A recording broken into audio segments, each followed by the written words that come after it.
what is your advice to, how do you get people to open up where you go and make a stranger someone who's not a stranger? That's the art of a good traveler, I think. And it's, I don't know, to be approachable, to be candid, to realize we're just as interesting as they are, to try to be not only interesting, but interested. And then you can bring information that way. But I think the most beautiful thing about travel these days is it lets us gain a better appreciation of what's beyond our borders. We're 4% of this planet. A lot of Americans think we're exceptional. Most of those people who think we're exceptional haven't really been beyond our borders. Because in actuality, the only thing exceptional about us is our ability to think that in God's eyes we can be exceptional.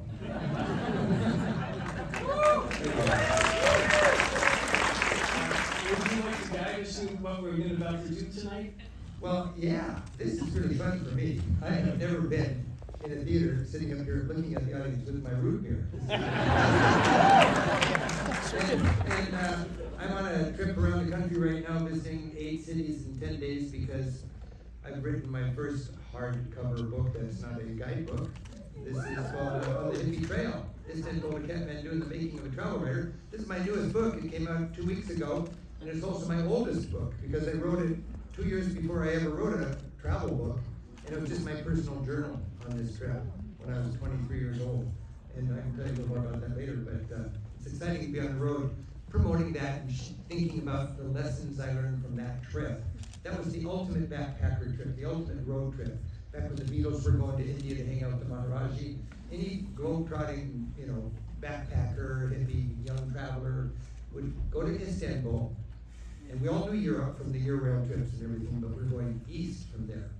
And when I left Istanbul, heading east with my buddy, we knew there was not a single soul who knew we even existed between Istanbul and Seattle. And we didn't know a single soul between Istanbul and Seattle. And this is before the internet, before there was any good information. We just had a few travelers checks in our people. No guidebooks. It was really interesting. That's quite a lengthy journal for someone. You weren't planning on writing. No, I was a piano teacher. And I just wrote that for myself, but I had this deep-seated interest in journaling. Everything I did, it's like netting butterflies, and you just don't want them to flutter out of your life. You got to net them and write them down. See all these experiences you have. And it's a 60,000 word journal. And I filled it up a 200-page empty book with fine writing, beautiful penmanship. I can't even read my penmanship now, but you can all, if you want to read the journal for free, you can buy it out in there, but it's the actual scan of the original handwritten journal is on my website with all the photographs. And you just go to Rick Steves and then /hippie trail, and you can read it. But it was like when I hadn't even read 2 pages of it since I wrote it, and then in COVID, I had some time on my hands, And I found it, and I read it, and it was like an anthropological dig into a 23-year-old version of myself.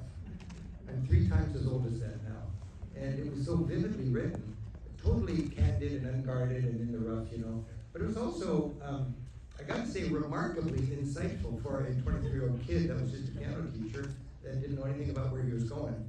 And it was a coming-of-age trip. And the takeaway is, it's a beautiful thing. You don't need to go from Istanbul to Kathmandu back in the old days. You can do it right now if you want to get out there and have that hippie trail trip. And so, Jeff and Larry, this is selling them out there. We're going to walk through a clips, and then afterwards you can do some signs. Correct? Yeah, I would say if you're interested, I've just created this talk, and I assumed it would get better as I've gone. I've been to 5 cities around the country, and I've got several more. Tomorrow at 4 o'clock, there's a place called Book Soup. Is that a place you know? I'm giving a talk there. I understand there's still some seats available for that. And it's a solid 90-minute talk about that experience with all sorts of photographs. And if you're curious about it, it's a good talk. And of course, Larry Edmonds has some copies of the book right here, and I'll be autographing these afterwards. Just to explain the autograph stuff, I like when I give a talk, I normally just give my travel talks. People want to get an autograph, and I just do not like a nice, polite English line. What I like is a chaotic Italian mosh pit.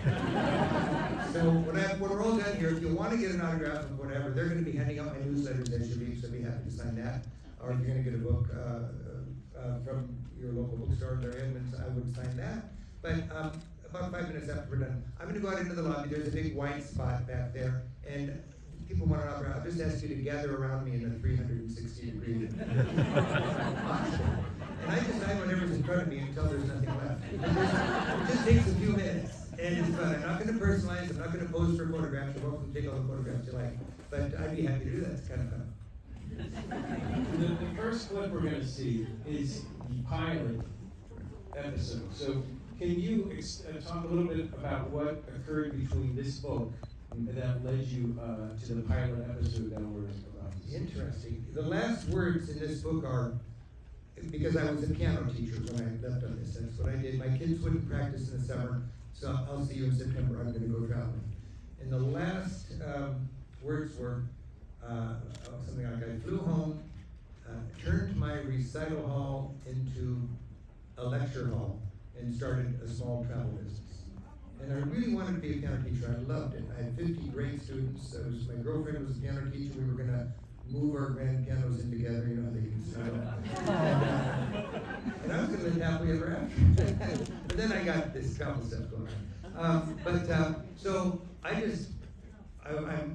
feel like my mission in life is to travel, make mistakes, take careful notes, and come home and help people learn from my experience rather than have a better trip. So I'm a teacher. When I cross the border, they say, what's your occupation? I say, teacher. And I've always given talks, and I started writing books, and then I started making TV shows. And it's all the same thing. How can people learn from my experience and travel better? What is better? It's not just cheaper. It's using your time smartly, and it is experiential. It's transformational. See, transformational, you throw that word a lot around in the travel industry, but travel can really be transformational. You come home with a dual citizenship, a keener appreciation of what it means to be an American as well as a citizen of the planet. And you come home with a cheery attitude about the world. You're not afraid of the world. The world is filled with joy, it's filled with love, it's filled with beautiful people, it's got problems, it's got challenges, but you don't need to be afraid of the world. One of my crusades is to get people to stop saying, have a safe trip. Say bon voyage. Have you ever heard that? Bon voyage. We used to say that. And then somehow it morphed into have a safe trip. We'll pray for you. And if somebody tells me have a safe trip, I say, well, you have a safe stay at home. Because where I'm going, statistically, and I know statistics are optional these days, but where I'm going statistically is safer than where you're staying. As a matter of fact, if you knew the score and you really loved your kids, you would take them to Europe tomorrow. It's safer over there than it is here. So I really wish we could get back into that bon voyage sort of thing, because it should be bon voyage. And without belaboring this, because this is what I talked about in one of my Travel as a Political Act talks, but that's a symptom of being a frightened society. There are powerful forces that would find it really convenient. We're all just afraid. Didn't some great American presidents once say the only thing we have to fear is fear itself? I never thought about that very seriously until now, when we're not even paying attention to it. But people are taking advantage of us because we're afraid. And we're becoming a society that wants to build walls instead of bridges. And the irony is, if you really want to be safe, the worst thing you can do is build walls and withdraw from the world, especially America, because we're a leader in this world. The American ideals are resilient. They inspire people all over the place, and we are now turning our back on those ideals. And if you want to be safe, you need bridges. Amen.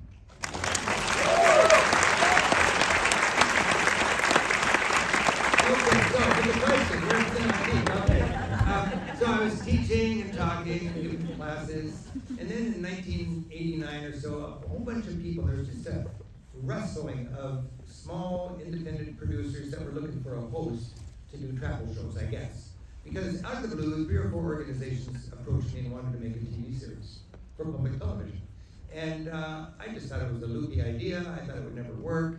And then I met this group that really knew my philosophy, and they had done some good stuff already in Seattle.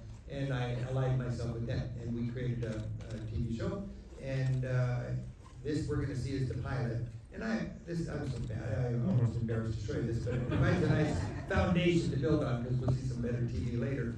But that was a long time ago, 1990. I was hardwired to the camera for my on-cameras, you know. There was no wireless mics. There was, the gear was really big. We were controlled by the network. We couldn't change the script. It was a very crude way of making TV, but it was a very good way to get started. And it was analog, so it was hard to edit it in post-production. And I just am so thankful that I've had this window. I mean, I came in just at that point. We had to go down from Seattle to Portland to get affordable dissolves. And you'd rent an hour in an editing suite and do a few dissolves. And it cost, I don't know, it cost $100 for every dissolve or something like that. It was just humbling. And only big, wealthy organizations could produce broadcast quality television. But that was the end of that. And then ever since then, 1990, a lot of you probably know more than I do about this, but it just seems like gear got better, software got better, everything got more affordable. There was a time when I started when no cameraman owned his camera. It was a $50,000 investment, and you'd have to rent it for the shoot. And of course now, the gear, as we get older and less able to carry heavy things, the gear gets lighter and more portable, which is really quite nice. It has been a perfect window for me from 1990 until 2025 to be able to produce the best travel, I would say, on TV in the United States with a crew of 3 in a budget that's so small that I don't even tell people what it is because it would discredit us, you know. We are guerrilla producers. We turn on a dime, there's just 3 of us. And we don't have a lot of money, we're in public television. And you couldn't do that before. And with this window, it was when broadcast was king. Now we've got broadcast going down as streaming is going up, and all the streaming services atomize everything. And I would be disheartened today to try to break through the dim. But back in this day, even little old me, when I was just a kind of a clunky, embarrassing host and no money to do any sweetening of the sound afterwards and so on, we were on all over the country every Tuesday night. And all you gotta do is produce 13 shows every 2 years, which I've done for 35 years. So that's 17 series. And the network is used to this rhythm. So I'm committed to producing a series every 2 years, like clockwork. And I'm so thankful for public broadcasting. The first 10 years I was with this company that we didn't have a good working dynamic. We didn't have any money to do the job we all wanted to do. And I was just chafing to break away and do my own thing. And finally, I just thought life is too short to not enjoy my work in the field with dysfunction with the crew. And I just fell in work love with Simon, my producer, in about the year 2000. And we were filming in Egypt and Israel, and we just had so much fun working together. He was hired by this other company. And we just decided we could do this. We can make better TV and have more fun. And Simon's been with me to this day. He's been with me almost every minute we've been in Europe. And I've got 2 cameramen that we rotate and 1 editor in our suite back in Seattle. And that's our whole crew. And my whole business philosophy is be other people's cash cow. So I am determined to be a cash cow for public broadcasting. Even though it goes back and some of the graphics are a little crude, it still has the same spirit. It's definitely Rick Steves. Can you talk about what you aimed for? Because it's so positive from the get-go. Well, this is never going to be seen anywhere else, so just don't blame. When we did this, I was very skeptical. It took a lot of time, and I was writing guidebooks. That's for me. I'm all about writing guidebooks. And I thought, this is my one little shot. So this was the pilot, and then the pilot worked, and we made a 13-week series. And I wanted to go just to my favorite places and talk about my favorite practical skills. That was it. And I thought it'll be my one shot. I thought it'll be a nice thing for me to have to help with my teaching. But I didn't dream this would become something that would last for a long time. And so I just front-loaded all my tips, and I wanted to show the tips in the field in Europe. And you'll see in this, I think, I just can't even remember I can't remember a single on camera. I have to do one one sentence and then put my book down, and then the camera gets set over here, and I would pick up the next sentence, and then I do the next sentence. And with public broadcasting, you only have one camera.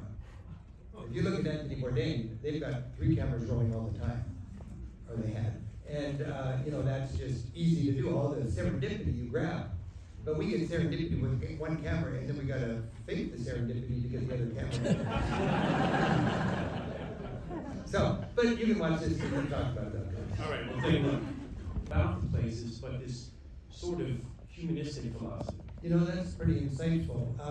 I think that's a result of me being a tour guide. This was 1990.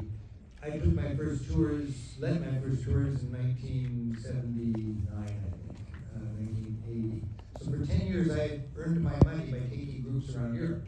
I would drive, it was 8 people in a minibus. And that was really helpful for me because I learned what was causing anxiety. And to this day, I've got 150 guys now, and we take 30,000 people here every year on 1,200 tours. And I meet with our guys, we fly into Seattle every winter, we have this workshop, and you've got to understand what's the anxiety that is burdening people, because travelers tend to be anxiety-struck, even before their trip, you just sit at home all alone in the kitchen thinking, what can I be worried about now? And so we want to allay that nervousness. So that was something, and over the years when I started there, it was kind of how do you wash your clothes in the room and how do you change money smartly. And it's occurred to me, I never had a big plan. I really haven't had any distant plan. I just want to help people travel better. But my passion for teaching has sort of evolved in a kind of Maslow's hierarchy of travel needs. The first decade of my teaching was all about the basic skills. And I wrote a book called Europe Through the Back Door, which is in its 40th edition now, but it's how do you pack light? How do you stay safe? How do you get dinner? Should you take a train or a car? And that's the lowest rung, and that's what this is all about. And then the next decade, I wrote a book called Europe 101, History and Art for Travelers, and I started teaching people the importance of appreciating the story of Europe, the culture, the cuisine, the wine, all that. And a lifelong dream of mine, we'll see later, was to produce a 6-hour miniseries telling the story of European art from the pyramids to Picasso. That was 40 years after I was teaching a 6-hour all-day Sunday art class to follow my all-day Saturday Europe Through the Back Door class. And then that Maslow's hierarchy of travel needs, the pinnacle of that is travel as a political act. Traveling in a way that gets you out of your comfort zone, traveling as a way that sees culture shock as not something to avoid, but culture shock is a constructive thing. It's the growing pains of a broadening perspective, and it just needs to be curated, which is what I like to do, you see. Travel as a political act is that transformative travel. So that's the pinnacle of that. Today, I'm more interested in working into my scripts, travel as a political act instead of Europe Through the Back Door. But when I look at that clip, it just reminds me just a couple of practical things. Do you guys know the term needle drop? In the old days, you didn't have a bank of beautiful music that you could pay a membership in and then use in your editing. You had to take music you didn't have any rights to that you liked, and needle drop it, and then you make a rough cut with that Beatles music or Frank Sinatra or whatever you wanted, Scott Joplin or who knows what. And then you would have a local composer compose something that sounded like the Beatles but wasn't the Beatles. You've heard that stuff before. And that was this horrible needle drop stuff. And that was all we had for music. And now, later on, these next clips are going to be a totally different thing about that. And then the quality of the voiceovers is so crude on these shows, these early shows. It was filmed in a closet in Europe somewhere, or recorded in a closet, or even out in the field. And you didn't have any ability, like you can now with digital recording, to snip off breaths and, cut, trip, and nip and track and so on. So that's, we've come a long way in that area. I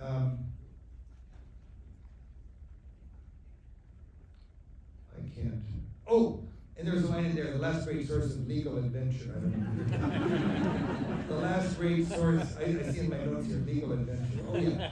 That was back when I really was upset that marijuana was illegal. And I didn't know that 20 years later I was going to helped legalize marijuana in Washington State before California. But I always have my own little code for my own little civil disobedience. And so that's a great source of legal evidence.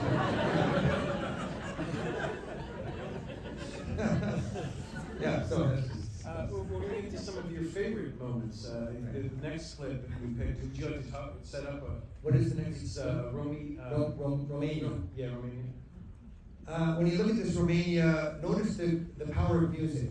My beautiful editor, Steve Camarano, is just, I'm a musician, and I so appreciate the unsung hero of our TV series, which is a rhythm to the editing and a beautiful artistry of knowing how music can heighten the emotion. And it's, it's just elementary, I think, if you're making film. But I just really am thankful for that, and the quality varies a lot from production company to production company. And, one of my very favorite things is what I call a face montage. The essence of good travel is to humanize the planet. And I love nothing more when we're doing Iran or Palestine or Sicily or Romania, but to take 1 minute out of 30 minutes and have this face montage, beautiful music, and I say, Simon, let's do face montage. And he goes, it's gonna take time, because I'm always trying to get too much done, and you gotta let the cameraman, you can't just line it up and shoot it, you gotta give it time. So I say, okay, Simon, we can have time, because it takes 6 days in Europe to shoot a 30-minute episode, and that's pretty fast by industry standards. And but when we make a face montage, you have to find people to look right into the camera, and they don't quite understand what's going on, but you just need them to look into that, just to make love with that lens. And you'll see that here, and I think that really helped. Also, I like to deal with, a lot of times you go to a country, especially like Romania, and the tourist board is a little uptight. They don't know, why are you here? Are you going to show gypsies? They got a problem with their Roma community. Or we want you to show the resort. We've just invested millions of dollars in this resort, and we don't want you to take us to some mountain hut, and we want to show you this casino, and I want to show the heroin maintenance clinic. No, we don't want you to show the cafe fix. We want you to show our casino.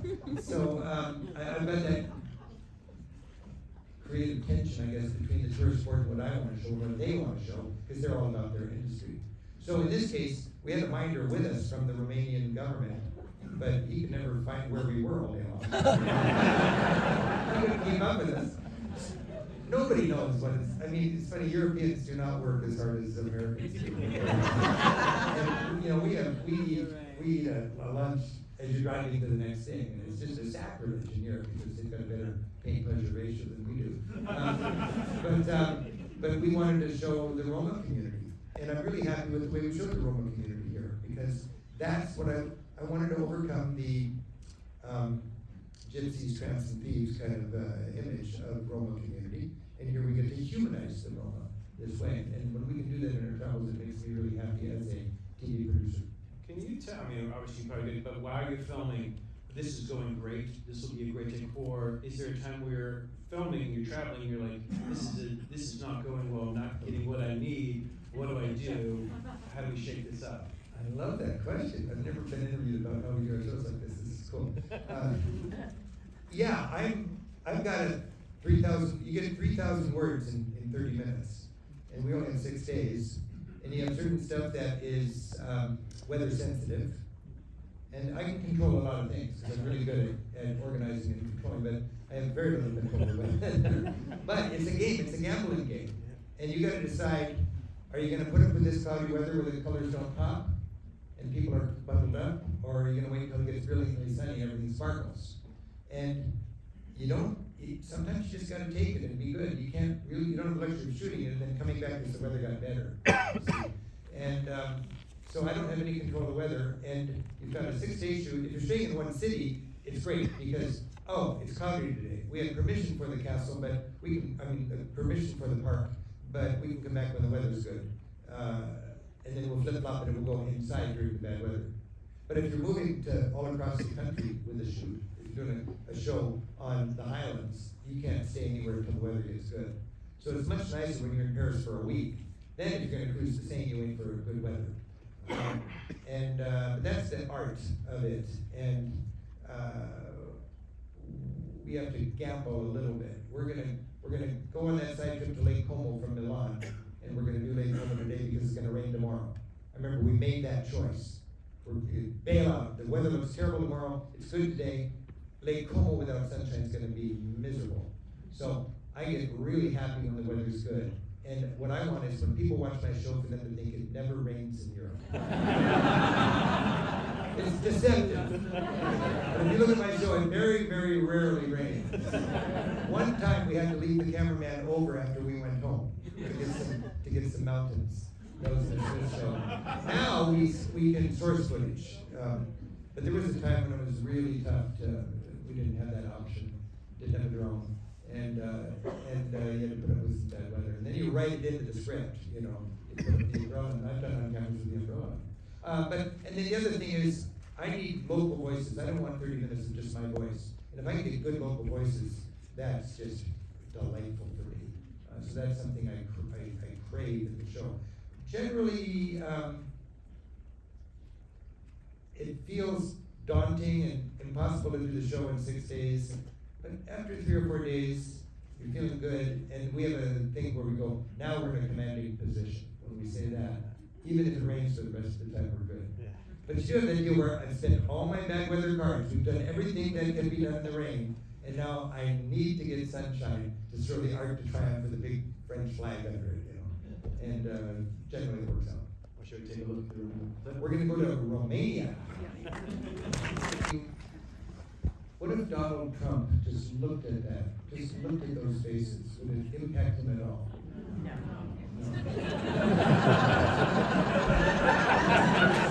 I'm sorry, I'm just looking for a liberal vote. Because when I look at those faces, I couldn't turn my back on the rest of the world. It's such a beautiful thing. And every society has those faces. It's a beautiful thing. And to be able to bring that home and share it. I'm so thankful that we have media that can celebrate this. You know, we're at a kind of a crossroads in our society now where we've got priorities that we think we elected that don't think we want any humanity or any of the nice elegance and extra credit, compassion in our society. It's all financial. And this is public broadcasting. And this, what you just watched is just 3 minutes of public broadcasting. And it's people's TV. And it's people's travel on people's TV. And it's an oasis, public broadcasting, in a kind of a frantic, amped up media environment. And of course there's great cinema, great production all over the place. But I really think after a career of enjoying consuming as well as producing media for public broadcasting, it's just a treasure to have that one little oasis on the dial where we can, as a person who writes scripts and produces shows, where we can assume an attention span, where we can respect people's intelligence and create programming driven not by a passion for keeping advertisers happy, but created simply by a passion for equipping and inspiring people to get out there and embrace the world in all its diversity. That's a beautiful thing, you know, and that's And forgive me for all the negative people here, but Elon Musk is going to save $100 million to take public broadcasting away from 300 million people. Our government spends $100 million on military marching bands. That's not going to get cut. And in a rich community like your community or where I live in Seattle, we're still going to have public broadcasting. But who's going to suffer are people in these hopeless, downtrodden, flyover little communities where people are angry. And they're going to get a media desert where there's not thoughtful media. And everything is just the equivalent of highly processed fast food for our brains. And, you know, I think it's a responsibility when you're going to make programming that's for broadcast, you're going to use some of the bandwidth there. You've got a responsibility, I think, to do something that is worthwhile, that's going to contribute. And I want content, and my producer wants good television. And it's a creative dynamic there, you know. if I had my way, it would just be a guidebook. And if Simon had his way, it'd be beautiful, visuals. And together, I think we come up with a nice mix. But as a tour guide and a writer of scripts and the producer of this, I like to be able to put every one of these half-hour shows in a centrifuge and swing it around and get all the water out of it and still have a lot of content there. You just learned 1 minute about Roma community there, and I think there was a lot of good information in there. And it impresses me how little serious attention there is to that kind of content. It's not, you don't have to always do that. I mean, there's other content that doesn't, it just wants to be fluffy and fun, cotton candy kind of. But I like to offer, that's what I do, is make it viewable and beautiful to watch, but at the same time, you really learn something about the world. And I'm so thankful I found my niche, because this works. But I don't think my show would ever see the light of day if there was not public broadcasting. And so it's just, I'm glad that people appreciate public broadcasting. I don't think media has ever been more critical in the way it shapes our younger generation, and where we have one little news oasis that is real news rather than news that is entertainment. A generation ago, when the commercial networks gave us the news, they donated the news hour to us. When Walter Cronkite said, that's the way it was, that's the way it was. They didn't worry about advertising for the news hour. They willingly lost money. It was part of their corporate citizenship. But in the last generation, something has happened, and corporations are now legally obligated to profit maximize in the short term for their stockholders, and they cannot afford to give us news, real news. It's got to be profitable. And when news has to be profitable, you got to amp it up. And it's got to either play to the left or play to the right. And it becomes entertainment masquerading as news. And the result is a lot of people who are less sophisticated consumers of news become very scared. And then you get an electorate that can bring us a government like we have today. And this is a problem when you turn news into entertainment, I think. And every time you think NPR and PBS have boring news is a blessing.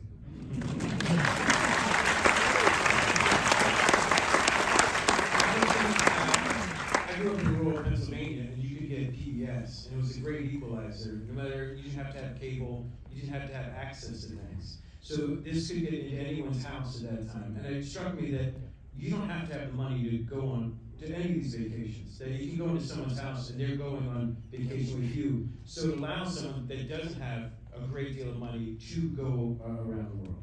That's a beautiful thing. That's it, the world. It's like I love nature, so I'm a sucker for David Attenborough, this kind of stuff, And it's just such a delight with the technology we have now for filming and everything to see nature like they're able to bring it to us. And how many people get to go to Romania? How many people know anything about Romania? And if you like that, you should see Bulgaria. And we got to do shows, and I've long loved Bulgaria, and Romania is sort of Bulgaria's sister that way. And it's just great for us to celebrate different cultures through travel. And I used to think, no, my shows are just for real travelers. But I've learned that there's a lot of people that, for whatever reason, are done traveling, can't afford to travel, it sounds like time for them to travel, or whatever. You don't need an excuse. It's just they can travel vicariously through our show. And I've got an ethic in my shows. We never do anything. We never show anything that the average American traveler cannot do on their own. If somebody goes, I remember I was at Anne Frank's house once, and the proprietor there said, a TV crew from America, we'll take you to a place that nobody else can see. It's really amazing. And I said, I would never show that in my shows. It was not even wasting time. Because I don't do anything in my show unless our people can do it. This is not lifestyles of the rich and envious. This is lifestyles of you and me. It's people travel on people's TV. That's what I put my So it's you and 3 other people? Yeah, one of my gripes about my first production company is always like 5 people, and it was just an entourage. And when you got 5 people standing around watching you talk to a Roma person, it's just horrible. I want to have 3 people that work whenever the light's out, whenever there's shooting to do, we work. And we wear all the different hats. And, I'll carry the tripods, I won't drive and park the car. There's just 3 of us. The cameraman does the sound. The only time we had a sound person was when we did our Christmas show, because we produced a CD along with it, and it was great to have a sound person for that. But our crew is nimble, we're real travelers, we turn on a dime, and because we're real travelers and nimble, and doing a lot of guerrilla work. The show has a friskiness that gives it a believability, and I think it's a good thing for the production. How's the pre-production, where it's like an itinerary, but also how much a discovery and how much you already know? How does that work? Yeah, the scouting is real important, Grant. And in my business, it's an interesting business because there's three big components to our business. Guidebooks, we publish 60 guidebooks. Our guidebooks outsell the competition combined these days for every destination in Europe.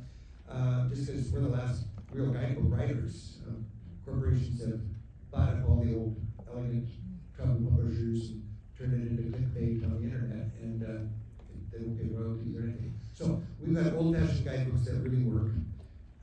We take 30,000 people on our tours every year, and we produce TV, and that's really expensive. And none of that could work on its own. Nothing would work on its own. And they all subsidize each other. And I don't make any money on the television. I give it to public television. I don't charge for it. And I don't make any money on the guidebooks, even though the best-selling guidebooks are the best royalty range in the country. But we invest 300 or 400 days of research into the people running on here, checking stuff out every year. And so it's not that big of a money maker, but we make good money in the tours. So the tours subsidize the TV, and that all works together. And I was getting, I guess the immediate answer to your question was, I accidentally research the TV shows by researching and writing the guidebooks. And then when I research and write the guidebooks, I develop a great itinerary for our tour program. And the tour program helps us pay for the TV. So it all works like that. And I remember I was in Scotland, and we were saying, let's do Scotland. And we don't do anything unless we do all those three things together, because that makes it a viable part here. We broke our rule on Iceland. We're doing Iceland without tours. But Europe, so we did Scotland. We're going to do a tour, the best of Scotland. I'm going to write a book on Scotland. I researched and write the book on Scotland, and from that comes the itinerary for the tour. And then when I research it, I'm thinking, am I going to get 2 scripts or am I going to get 3 scripts? I didn't know. And I got 3 scripts on Scotland. It was just really a bonanza. There's so much there. We did the same thing with Sicily, and I got 2 scripts out of Sicily. But I am able to research these scripts so thoroughly, and at the same time develop contacts in these cities, because I employ a lot of independent guides just because I send them a lot of business. And as I mentioned, our business philosophy is to be other people's cash cow. But when I come into town with a TV crew, they will eagerly drop what they're doing and help us out. Because I don't take account when I send business or anything like that. I just tell them, give my readers the net price and make them real happy, and that'll make me happy, and it'll be a nice relationship. But I couldn't do it without my local guides. Have you seen the TV show, if you watched it? Yeah. All over Europe. I've got my friend and fellow tour guide. My friend and fellow tour guide, Christina. And so we can understand Palermo and the markets in Sicily. We're with my friend and fellow tour guide, Alfio. Well, it seems like I have friends all over Europe. I'm just paying them to be my friends. Anybody here could email them and hire them, just like I do, to be with them for a private. These are all independent workers, and they've got their schedule, and they're running a business. So people will jump and help us when we're filming everywhere. And I don't know how anybody else could compete with us, because nobody can do a TV show very well if they don't have insider information. So we're a small crew. Me, who writes the script and is the host on camera, the producer, who wears a lot of hats, and the cameraman, who also functions as the sound man. So that's our crew. But we usually have a local guide with us, who's also kind of a fixer. And right now I'm organizing a shoot. Next month we're going to Rome, and we're going to Istanbul. And I get to write the scripts on that, and we're already figuring out where we're going to get permissions. It's Jubilee year, it's going to be complicated in Rome and all this kind of stuff. Last fall we filmed, I went on a barge cruise in Burgundy with my girlfriend, and it's the most hedonistic and decadent thing I've ever done in Europe. And it's a little boutique hotel on an old industrial age barge with 2 staterooms and a crew of 3. So 4 tourists and a crew of 3, the captain, the first mate, and a chef.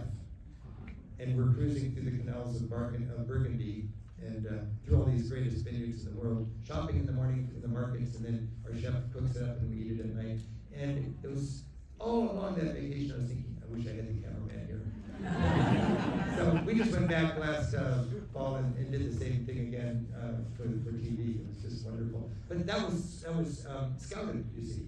And then I met the people, I knew what I wanted to do, and I couldn't do it without scouting. I've done a few shows without scouting, and then as soon as I'm done, I say, now I know about it, I wish I could go back and do it again. But the scouting is critical. Your shorthand must be amazing after this time. With that small a crew, you must know, all three know exactly what everybody wants at all times. The three, we work together, the producer and the cameraman. Yeah, well we're gonna see a clip coming up about how we make the show. Yeah. And that was done quite a while ago, and you can, by the way, you can watch any show I've ever made. There's 150 shows for free, just at a click, if you go to ricksteves.com and go to the TV section. And I've also got a gift for teachers called Classroom Europe, where because teachers were using my half-hour episodes all over the country, and they were clunky, because they just don't have half an hour, you had to kind of do the needle drop. And what I did was I distilled out of those 100 shows 600 little teachable clips that would work for teachers in the classroom, with instant access. So it's called Classroom Europe. If you go to my homepage, I'm holding out an apple because I love teachers, and I'm offering this as my thanks and gift to teachers. But you can go there, and what was that? I was just talking to someone yesterday at dinner, and she said, I was in the same hotel as you when you were filming Foie Gras in the Dordogne 15 years ago. Yeah, and I said, well, I went to Classroom Europe and I just typed in F-O-I, and then boom, I got that same clip she was talking about within like 20 seconds. And I showed her, is this the one? And she goes, how did you do that? But that's just a little Foie Gras clip. So if you're curious and you want to have ready access to stuff we've shot, you know, people don't know we did Malta. You can type in Malta and you'll find a 7-minute TV show, because that was a 7-minute segment out of a 1-hour special we did about cruising. So it's just so much fun to be able to offer that, and it's so much fun to scout it and see how it all everything overlaps and everything helps each other. And it's just like too good to be true. I love it. I can't stop working. Let's take a look at it now. So what are we gonna do? We're gonna look at collaboration. This is the next one, right? Okay, is that right? That's good. Yeah. So this is the making of, and we were filming a show in Milan, a regular series, a show, an episode. And I'm always thinking, how can I make a twofer out of this? You know, because I'm just always trying to squeeze as much programming, because it's hard to come up with 13 shows every year. And I thought, well, Steve Camerano, our editor, would love to go to Europe, and he could just take a small camera and he could shoot us working. And I just let Steve completely write the show. And I didn't know what he was doing. And he was interviewing us, running around, and we were ignoring him. And it was the greatest show. And it's the making of Rick Steves Europe. And you'll see here just a little bit of it. And I wanted to show off what just quality people I get to work with, my cameraman Carl and my producer Simon. So let's get a little peek at how we make the show. In Europe with a 60 Minutes crew. 60 Minutes wanted to come and film me in Seattle, got my work, and then they traveled with me in Europe. And they had 2 vans for gear and crew to do anything. And you got a boom mic and you got a big reflector. As soon as you pull out a boom mic and a big reflector, you just got every looky-loo in town gathered around. You got people that are gonna bone you, and it's just a mess. So I don't like that reflector. Sometimes we need it to shine some light up on my face so there's not dark holes in my eyes, and I appreciate that. But I want to be stealth over there. And my favorite on cameras are when I'm in it, when I've got my, I used to be hardwired to the camera, so I couldn't get very far, but I've got a mic that can have a long throw, and it's compressed with all the people in a big congested street, and I'm just weaving through the people, and people think I'm just some nut talking to myself. But the camera's wherever you're getting it, and I just love that, when I'm able to do that. So when I was looking at that, a couple of things came to mind, Grant. First of all, the script process. We have something called scrubbing the script, and every word, I think we must have the most carefully written scripts, because every word is a responsibility. It's just huge, huh? And you can't just trash mash more content into a show, so there's only so much you can do. And then Simon's really good at this concept called killing your babies. Sometimes, as a writer, you're hell-bent on getting this or that little anecdote or something. It's cute, it's catchy, but it's just not right in the show. and it's tough. Ken Burns gets to produce it as long as he wants. He wants Leonardo to take 17 and a half hours, so I have to make all my specials fit into 1 hour. You know, I have to fit into half an hour. And what I can do is, sometimes it's what is it? It's 26:43. I think that's how long. 26 minutes and 43 seconds for a 30-minute show, so we can have station and stuff. Yeah. And if it's really long, I ask, is there any way we can have another 30 seconds? You know, we get the network says, well, okay, but that's max. And then we've got built-in little underwriting spots because I used to try to get underwriting. And underwriting just, for me, it's just not worth the trouble. It always comes with strings attached. It's never as simple as you want it to be. So now I give my underwriting to Bread for the World. So it's an organization I've supported ever since I've been a little kid. It's kind of like USAID. I think it's a good thing to love your neighbor. I've got a little plug for Bread for the World at the beginning and a little plug at the end. And then we've got these little things called Warm and Fuzzies. And Warm and Fuzzy is just my little underwriting spot, 13 seconds, that just says, travel like public television makes the world a better place. And just to celebrate public television in a feel-good kind of way. And I just love those things. And, you know, someday if we wanted to put underwriting in there, we've got those little slots, but for now, I'm glad we have that in there.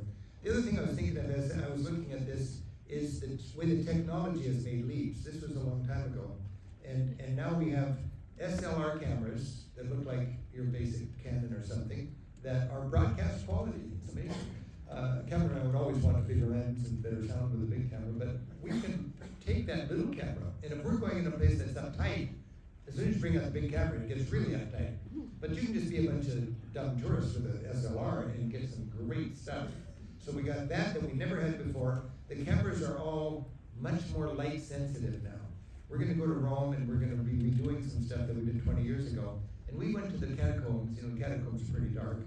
And it's a good visit, but it just was dingy. Oh, I want to go back now with these new cameras because they just can see in the dark almost. And something else we've got now that we never had before was drones. I can't believe we've got drones. We travel with a drone. And we used to have to drive around for hours to get a good high wide of the town. And now you're sitting on the deck of your hotel having a drink and you sit in the drone. I mean, that's quite nice. And then I'll just, between you and me, I used to always pride myself in not needing a teleprompter. You saw that first show, I couldn't say more than one sentence. And then I can go up to 100 words just by memory in front of the camera. And I always spend a lot of time, this little kid, while I was walking around the statue of Leonardo da Vinci, just learning my lines. So I was doing something and I'd say, okay, 7, I'm ready. And then I nail my lines. But it's hard work, and you're limited to 100 words. And now we got these mobile teleprompters that are just a godsend for us.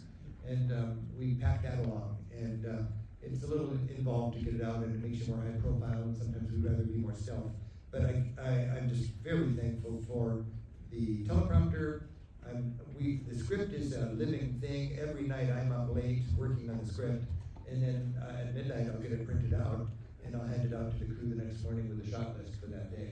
But the script evolves a lot. In the very beginning, we didn't have permission to change any words because they didn't trust us, but now they need our shows, and we'll take where we send them. And for you guys in Los Angeles, I don't know what the latest is, but I know there's PBS SoCal, but you got KETC or KTEC or something like that.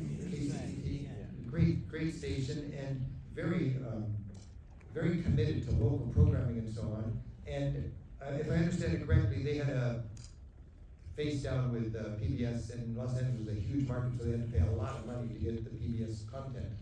And they finally said, we just don't have that much money. I mean, Fresno pays like 10% of what we're paying for Frontline and all that kind of stuff, or some British drama stuff.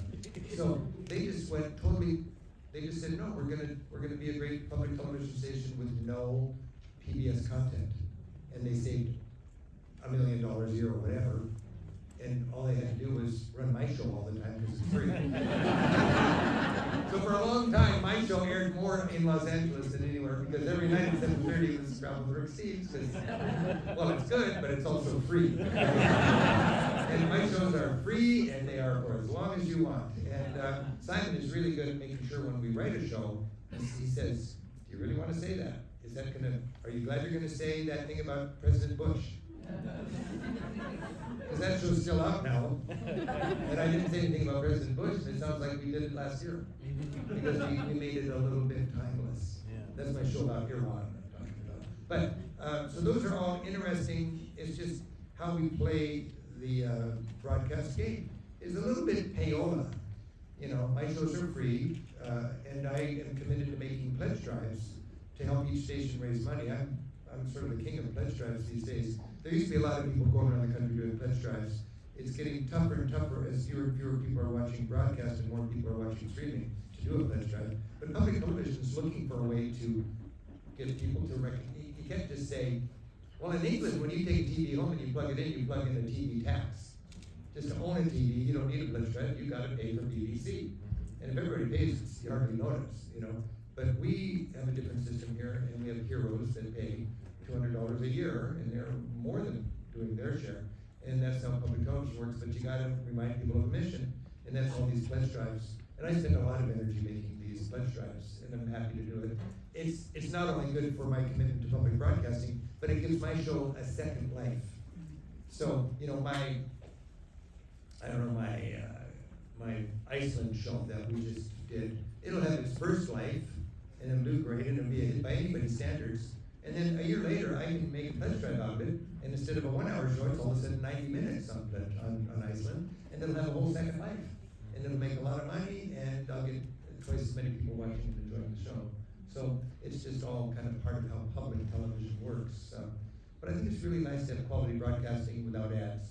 And it's a small price to pay for a few heroes to pay more than their share with supporting their channel. I have one more production kind of question. We've got the pre-production, we've got you guys filming it. When the editing process, you say that sometimes you have to get rid of things that you love. Is there also a time in the editing you don't realize you got that person's face, or are there surprises in the editing, even though you're there? Yeah. That's an interesting point, because you don't want to micromanage the photographer. There's nothing worse than, you know, how these rookie producers have the toilet paper roll and they go like that. And getting that, and getting 3 people in there now, you know. And pretty soon you turn your cameraman or camerawoman into a robot. They'll just say, okay, what do I want to do? And you demoralize them. So what I just really kind of demand for the crew is, just take a break. I want to explain what I'm envisioning here, and then I'll get out of the way. You see, but I want to make it sure that I really want a wide shot of the hippo-style hall in Luxor, because you got this forest of big, fat columns, and the way you could assess the architectural sophistication of a society is how big of a span they can do between the columns. And Egypt had huge buildings, but they were forests of fat columns with capitals on top that made the fat columns even fatter, so they could only stand a little bit. And you look at something elegant from Gothic times or Renaissance times, and it'd be much, much more evolved architecture. Well, I needed a wide shot of the hippo-style hall in Luxor, and I didn't make it clear. I was careful not to get in the way of the team when they're working. And then we got home, and I didn't have a wide shot of the hippo-style hall. Not too many people would be upset about that, but I really was. So now I make it really good. I need a wide shot. I make it, and it's sort of a joke. I always say, did you get a big fat wide shot? Yes, Rick, we got a big fat wide shot. The next clip we're going to talk about definitely needed a lot of pre-production. This is, of course, the famous Israel-Palestine episode that you did. Could you talk a little bit, about the pre-production and how you entered into that? Yeah, it's one of my joys in this work is, my basic thing is cutting Europe up into half-hour slices.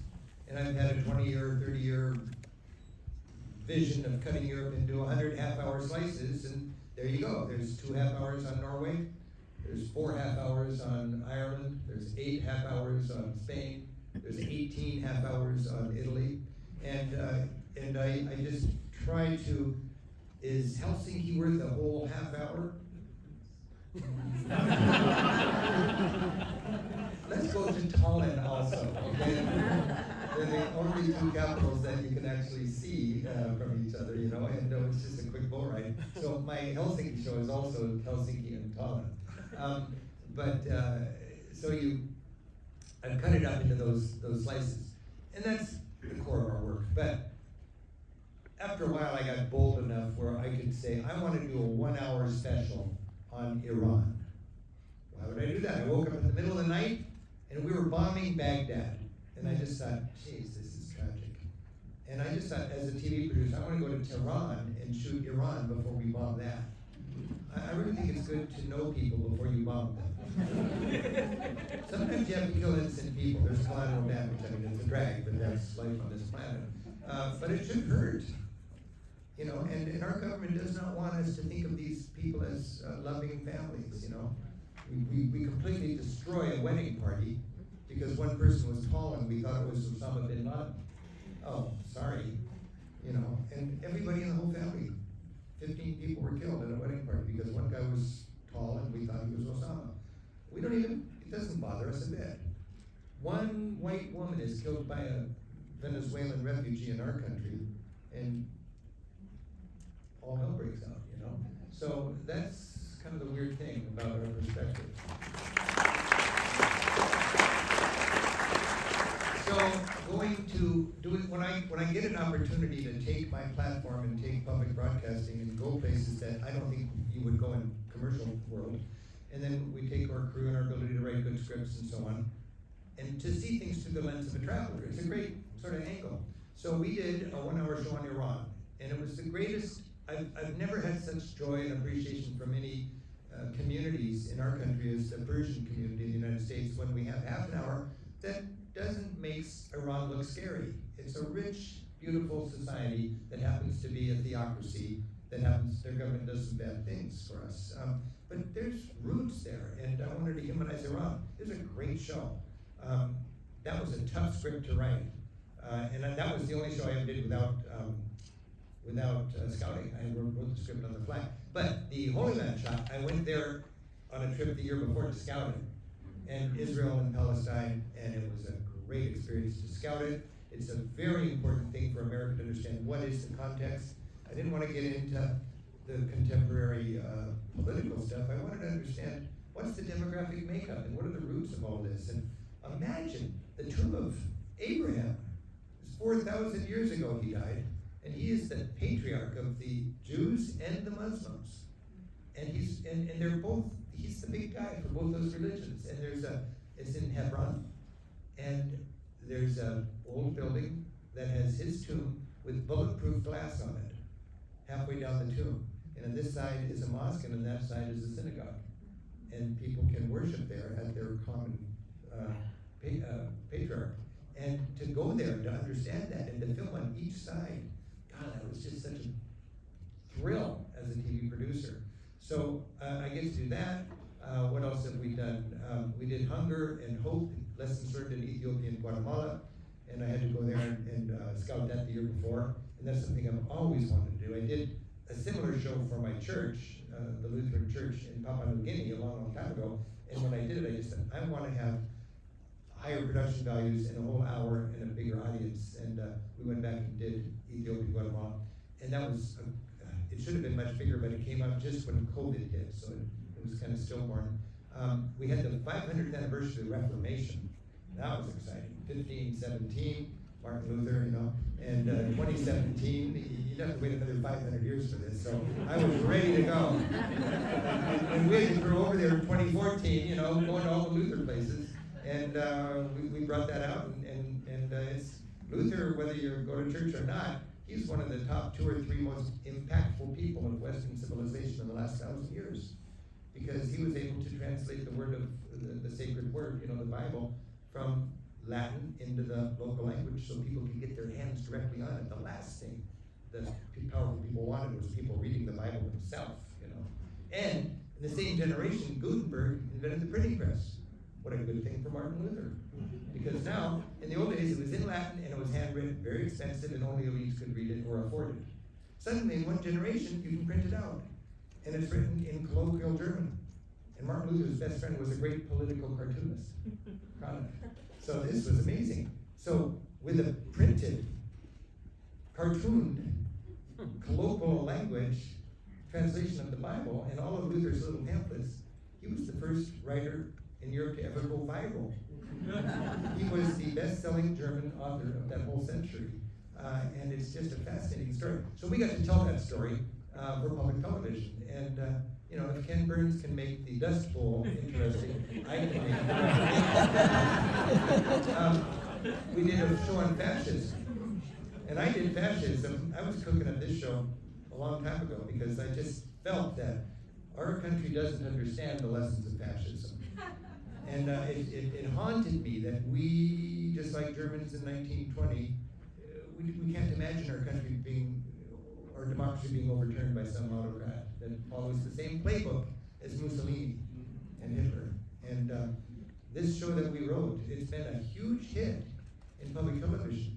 And I wrote it in a way that can be embraced in Republican states as well as liberal states. And because it's very level reporting from a traveler's perspective. And it's surprised everybody at network headquarters that stations throughout the country keep playing this fascism show. And it is scary pertinent today. I mean, it's just, everything is like what's going on is like out of a fascist playbook. Our institutions, it's the deep state. It's demonized. You don't want to, do you want to kill all our institutions? Well, not really. Do you want to kill the deep state? Yes, get rid of it. It's the same thing. Legacy media. Where did this come from? Legacy media is now priming us for getting rid of PBS, ABC, NBC, and CBS because they could be gone. And first you got to discredit them. And legacy media just sounds like something that's no good to the less sophisticated voter. This is what Hitler did. Hitler had these huge rallies. Hitler scapegoated. Hitler had his January 6th. And he just didn't have as many lawyers and he went to jail. And he had inflation. That's what brought him in the first time. And then the Depression brought him back after his time in jail. He was elected to be chancellor. And then when he became chancellor, then after just a couple of months, he became the all-powerful dictator that we've seen. How did he do that? What's going on right now? The first person that went into concentration camps, the first people, were not Jews. They were Hitler's political opposition. There's a monument in front of the Reichstag building in Berlin that honors the 50 politicians, the Adam Kinzingers, the Liz Cheneys, the Nancy Pelosi's, and so on, who did not go to Mar-a-Lago and kiss his ring. I mean, Hitler's ring in that word. And on the first month after Hitler took power, they didn't wear the proper colored coat, they didn't do the proper salute. They said Grüß Gott instead of Sieg Heil, and they went to concentration camps. And I take my groups there, and we filmed it. And there's a name on each one of those slate slabs of a hero in Germany who stood up, a hero if you think Liz Cheney's a hero, And the interesting thing is, most people in concentration camp just lived a couple months because it's so harsh. These people almost all lived from 1932 or whenever they were sent there until 1944, when Hitler knew he was going to lose the war. And then many of them spent most of that time in solitary confinement. And then he had them all killed before he committed suicide and his country went down in flames. Retribution. I never knew that word really. It ever haunt us. So this is history speaking to us. And media should be able to help us hear history when it's speaking to us. So these are the kind of shows that I really am privileged to do and I love doing. And those are my 1 hour specials. There's quite a few of them. And then the latest one we did was the 6 hour art series, which was a lot of fun. With that, as you go to places, do you see how you perceived change based on the status of America and how it's perceived every time that you go there and your crew? Oh, how we're accepted in the streets. Accepted or not? That's understandably Americans wonder what it's going to be like to go to Europe now after what we've done. I mean, I don't think Americans realize how dramatic this last week has been when we turn our backs like explicitly on NATO and explicitly start parroting Putin's lies and abandon a democracy that's been invaded. Any other small country is thinking, well, I guess we're next, and what's America going to do? How are we received when we go to Europe? Well, I've been through a lot of this over the last 40 years of taking groups around Europe. We've got the ups and downs of our brand as we travel internationally. And I've always found that Europeans don't condemn us because of something that our government does. They understand that, I mean, you know, Italians elected Berlusconi. We don't hate Italians for electing a goofball like Berlusconi, and they elected him several times. You know, and we've elected somebody now twice that they don't understand, but they don't hold it against us. But I do think they've got questions. They're very curious. And I would recommend if you're going to Europe, you should have a good, tight definition of the Electoral College. Because they want to know what the hell this thing is. We're going to set up the clip of the Holy Lands. Is there, and with that, doing that, is there any sense of hope with this? It's been so dark. What is the sense of hope? Yeah, I did this show, and it's called The Holy Land, Israelis and Palestinians Today. It was a big decision to say the word Palestinians. When you do that right away, I wrote editorials back in the day that were run all over the United States except in Los Angeles, because the Los Angeles Times has what do you call it when it's yours, the way you do the English language. They do not allow the word Palestine in the newspaper. I don't know if that's still the case, but they just said we cannot run this editorial if you say the word Palestine. This show that we're going to see never aired in New York, and I'm friends with the programmer in New York, and he says, you know, I can't run this. I mean, I'm not going to shoot myself in the foot with the people who funded this TV station, you know. So, you know, there's money behind a lot of these decisions. When we went to film this, I had to write it artfully where it was really balanced, Palestine and Israel. It doesn't seem balanced because we're not used to giving Palestine a fair shake. But I angered Palestinians as much as I angered Israelis in their various governments and tourist departments and so on. So I think I did a good job of balance. The Israelis led us into the West. Even back then, this is 6 or 8 years ago, I think, I didn't do Gaza at all. It was just too fraught. I did the West Bank. 2 million people in Gaza, 4 million Palestinians in the West Bank. West Bank was much more moderate than Hamas-led Gaza, and I didn't want to overreach. But when you think of West Bank, even today, it's 4 million people. They have no control of, their internet can be turned on and off whenever Israel wants to enforce their power. Their water can be turned on and off.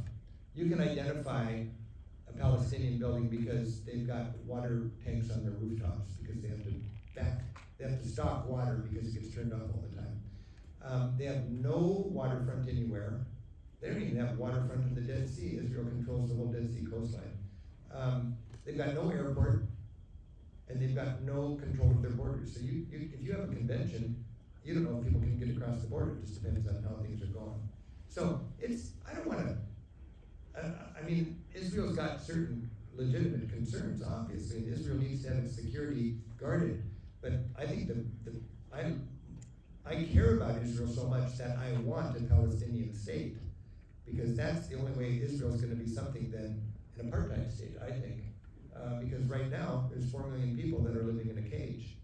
And that's just, you can't wish that away. I mean, Trump is trying to wish 2 million people away, but I think there's a reality there. But what I wanted to do was not get bogged down in all that contemporary politics. I wanted to go there and give a context, a real straight context, and it's a thing in travel we call dual narrative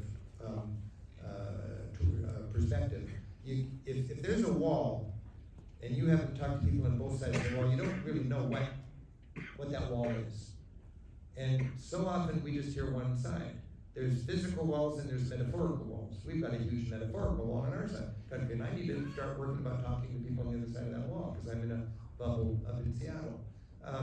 Well, the Irish did very well with the wall that separated the Protestant and Catholic communities, because they worked to get the younger generations together. They funded all sorts of summer camps and everything where they had excuses to get together and realize they could live together.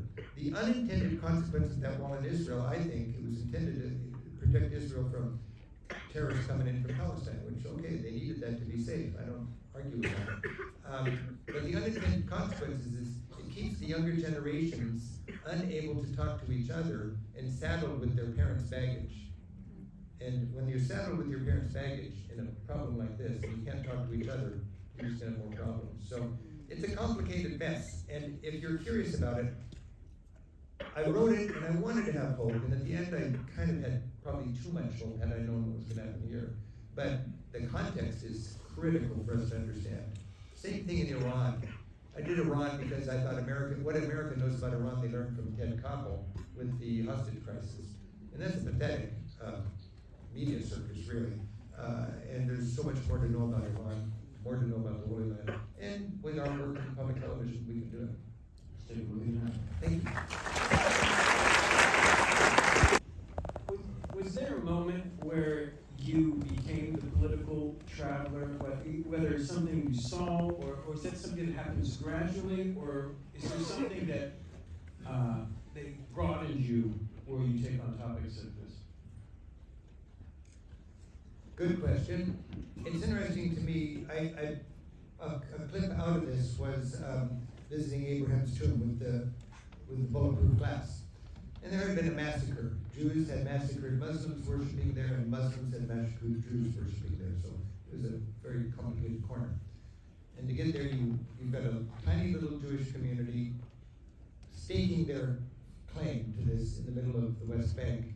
And there's a net underneath their condominiums that are so highly guarded with a market, and all of the Jewish garbage is collected on this net.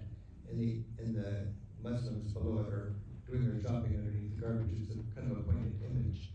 I remember as a student in my 20s going to the Holy Land, and I went to the same city with Abraham's tomb.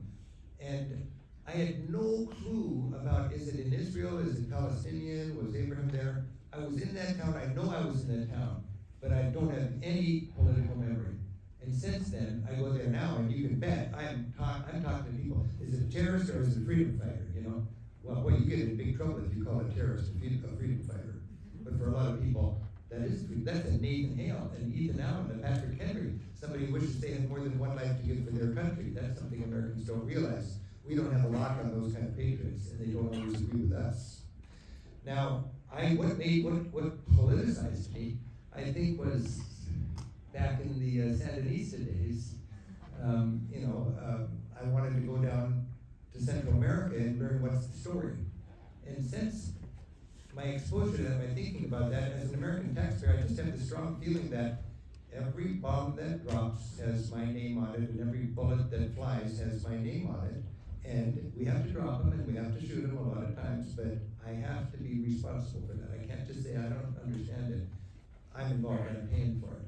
And I did these tours in Central America called educational tours by Augsburg College Center for Global Education. And I would go down there several years, and the whole idea is to talk to people on both sides of the complicated issue. What I really learned is why Thomas Jefferson said travel makes a person wiser if less happy. You know, you don't have to be engaged in this stuff. You can go, for you, travel can be Disney World. There's one guidebook that outsells the Rick Steves Guide to Italy, and it's Disney World. That's La La Land. I cannot compete with La La Land.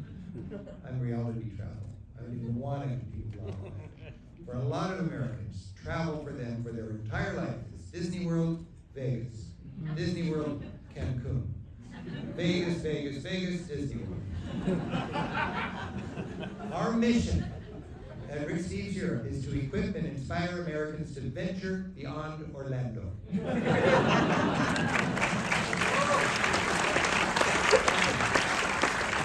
So I don't know, it's interesting why I got in this, but as a writer, and I'm no scholar, but I mean, I'm no brilliant historian, but I got a history degree in European history, but I do know how to teach to smart people complicated things in a way that you can get your brain around it. And so I've got this ability in this platform to take smart, caring people who are steep on the learning curve on something. What do people know about fascism? What do people know about the Reformation? What do people know about why there's hunger?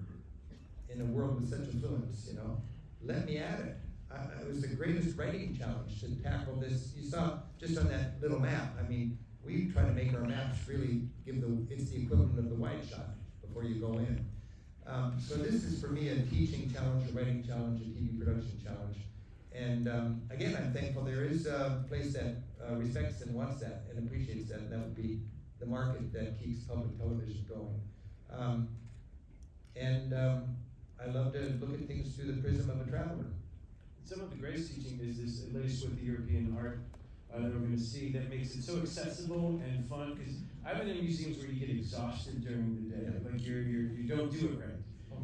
But it is the way you design these episodes, especially the Monet we're about to see. Can you explain a little about your process for that? Well, I know museums can ruin a good vacation.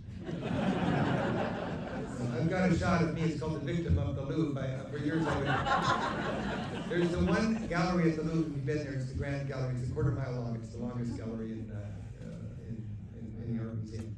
And I have this thing where I get my friend all set up with the camera and I say, okay, I'm going to pretend I just passed out and I'm going to lay down on the floor.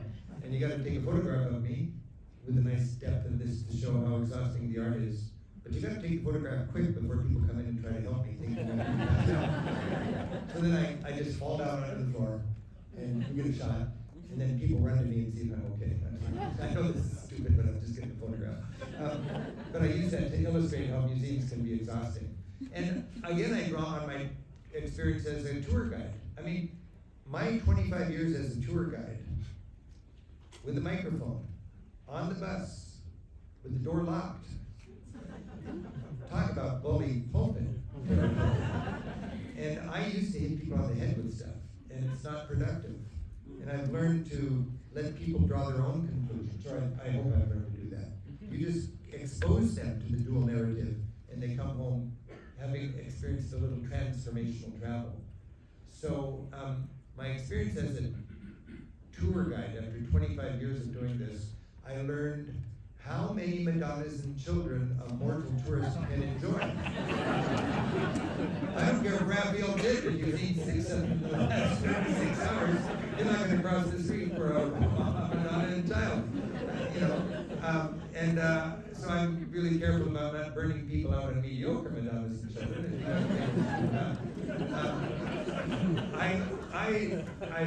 I remember as a kid in the dorm at the University of Washington with my friends, we would page through the curriculum, the class book, where we're going to choose our next classes. And the game was, what is the most stupid, boring class in this whole book? And for me, it was art history.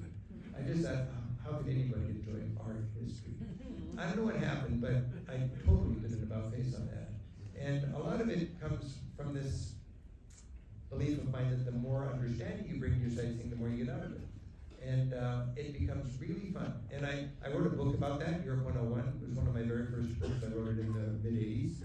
And I just kind of think, I think I always say, let's see, what do I say? Something about, imagine if you read 10 pages of information in this book about Gothic architecture, you can step into this Gothic church and excitedly nudge your travel partner and say, isn't this a marvelous improvement over Romanesque?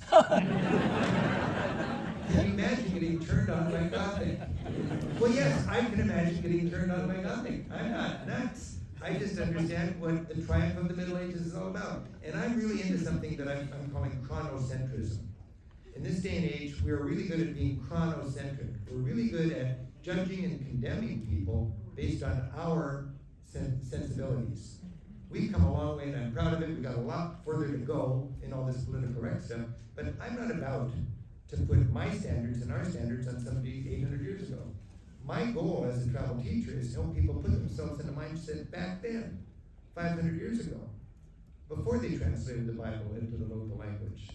And when people were just mesmerized by everything in the Catholic Church or whatever, what was it like back then? I mean, it must have been, and our challenge is to see it in that context. So I want to try to have that sense when we're marveling at art. And art can, you go to that monastery of Savonarola in the monastery of San Marco in Florence, each one of those cells has one beautiful fresco of one gorgeous biblical scene. And that monk, we like to have a lot of different channels. He's got one channel, it's called that one image. And he looks at that every night, and that's his thing, you know. What is that like? You know, what was that like? And Florence was the birthplace of the modern world. It's where they first had the Renaissance, which was humanism. And when you look into the eyes of David, you're looking into the eyes of Renaissance man. When now, the best way to glorify God was not to bow down in church all day long, but it was to recognize the talents God gives you and go out there and use them to make the world a better place. And that's what, you know, when I think that's what Michelangelo was doing, that's what David symbolized. And I just love to give some meaning to the art. So that's our goal as tour guides, my goal as a guidebook writer, and it comes across in the TV work. So my challenge was to take this opportunity during COVID, when we didn't have any production from the field, to write a 90-page script that does this long-awaited 6-hour mini-series, the story of European art from the earliest cave paintings to the street art today. And I had to break it up into 6 hours. And I just, for years, I was laying in bed thinking, how do you break this into 6 good hours? Because you know, you can't just do the ancient Greece, you also got ancient Rome, and then you got the early Middle Ages, the high Middle Ages, the Renaissance, you got Baroque, you got Neoclassical, you got Romanticism, you got Impressionism, you got abstract art. Are you going to cover the pre-Raphaelites? You know, I mean, I don't know. So I can break that out. And then I always have to get more mileage out of my work because I'm frugal and we're working on a shoestring and we do a lot of guerrilla production and we don't charge for our work. And I don't want this to be come and go. I'm really spoiled. I want it to come to air on every city in the country many, many times. And then I want to do it in a different derivation so it does it all again. And then I want to do it as a pledge drive so it does it all again. So we have the 6 one-hour shows: ancient, Roman, medieval, Renaissance, Baroque / Neoclassical, and I think the 6th one would be everything from Impressionism on. Yeah, and that's 6 nice hours, and it works. Yeah, a little longer here, a little shorter there, but it's remarkable how that works. But then the challenge is to turn that into 12 half-hour episodes for a whole season. And then twice as many people enjoy your hard work. Because as a programmer, it's a blessing to have hours, but sometimes you just want half hours. And if you've got a guy who's popular and they all like his show, but they're saying, when do we get more Rick Steves shows? You want to revitalize that 100 shows that run every Wednesday at 7 o'clock, half an hour, with 12 new ones. It enlivens it all. So out of that 6-hour miniseries, I got 12 half hours. So then you got Roman in Rome, Roman beyond Rome. You've got the early Middle Ages and the late Middle Ages. You've got the Renaissance in Florence and the Renaissance beyond Florence. And I worked really hard to get that cutting, and it actually works. And so that's kind of all through this script. And then we have to deal with getting permission for the art, which is more and more complicated. For 20 years, I knew we were going to do this ultimately. So every time we're in a great museum or a great gallery, we'd be there and we'd think, anything here for the art show? Who's the art show? And yeah, let's get the Albert Dürer, because I know I can use that Albert Dürer as we shoot that a little bit, even though it wasn't as good. So and it was all high definition. Once you're high def, we've retired all of our standard definition stuff now, obviously. You get that high def archive. So then when we wanted to write this 90-page script for a 6-hour show, it was like a big puzzle, and we've already got a lot of splotches already put in because we did, the Pantheon. You don't need to do it again. And we did going out to Giverny and what we're going to see here, the Impressionism. And I knew that needed to get into the show. But we didn't do this, we didn't do that, and I didn't do the on-camera bridges. So after COVID, I went over 4 times with the crew, and we shot 200 on cameras, I think, for the 6 shows. And it all cut together. And you saw the work of my editor, Steve Camarano, with the music, how beautifully rhythmic it is, and how and to do that with great art of Europe. If you've got 6 hours tonight, go home and watch it. Let's take a look at it, yeah. We absolutely love, it's one of the great joys of our work is we get, oftentimes we have to be alone with the art because they don't want a camera in there when the public's there. The problem if you're ever doing a TV show in Europe is, and you're getting permission, there's only two grades. You can do amateur camera work, or you're a movie production team. And they just think you're bringing in a truck and dollies and lights and all this kind of rigmarole. And there's no category for us, which is just three guys with a tripod and a camera. So it's frustrating that way. But we have to pay the money and make the reservations and go on the day of the week when the museum is closed. So, you know, if you're a traveler, you're frustrated that your state's closed on Tuesday. If you're a TV producer, you're thankful it's closed on Tuesday, because that's the day you go and shoot. Then we have to sneak in on another day with the SLR and just get some white shots with people, so it doesn't look like Sister Wendy. You know? That's an obscure reference to it, not that you do art shows. There's nobody in the museum, so it's terrible. I always want people in the museum. But I was gonna go somewhere you were talking about. The crew, everyone. Oh yeah, that we are all alone in the Sistine. No, we've never been all in the Sistine Chapel. We've never been legal in the Vatican. So forgive us, we've shot there, but we but we're all alone in front of the Last Supper by Leonardo da Vinci. All alone. And we brought our lights, our electric lights, just in case. But there's no way on earth they're going to let us plug our lights into that fragile masterpiece. And we were in there, and you got to get dehumidified in this chamber before you go into the room. If you ever visited that in Milan, you know what I mean. And then we were in there, and we thought, well, there's the cleaning lady. We'll just ask her if it's okay to plug our lights in. She said, no problem. We asked, she said it's okay. So we plugged our lights in, and the Last Supper popped like you cannot believe. And we were filming it in high def. I just can't believe we're getting the best Last Supper ever. And it only faded a little bit because of us. But when we get done with being all alone with a piece of art like that, we have this little thing where we all say, I need a cigarette. It's kind of like good sex, I guess. We just all feel like we've had great sex and I just want a cigarette. There's nothing like it, to be all alone with something you've always loved. I love Botticelli. And to be all alone in a room full of Botticellis, with the lights, it's okay to have the lights on there. And knowing what we're covering, I love the script, I love my team, I love the way we can present in public television, and to be able to take that and then weave it into a script that matters. Wow, how gratifying is that for a teacher, you know? So, I wanted to do that with Impressionism because ever since I've been a tour guide, I've had the joy of explaining what is the physics of Impressionism. You lay the colors side by side instead of mixing them on your palette. And then when you step back, they vibrate and it carbonates the whole thing. And that needs to get across. So that little bit there, I think, helps people better appreciate the water lilies. Is there an artist or a period that you fell more in love with while doing this, that you appreciated before, but in the process loved more? You know, I love in the TV, I think my cameraman calls it ECU, extreme close-up, an ECU. And I love extreme, I like to look at the brushwork, you know. I like to look at the chisel work. And when we're filming, we can get that up close. And that's one reason I really asked you to use this clip, because I just love that very, very close, and then you pull back and you can see it.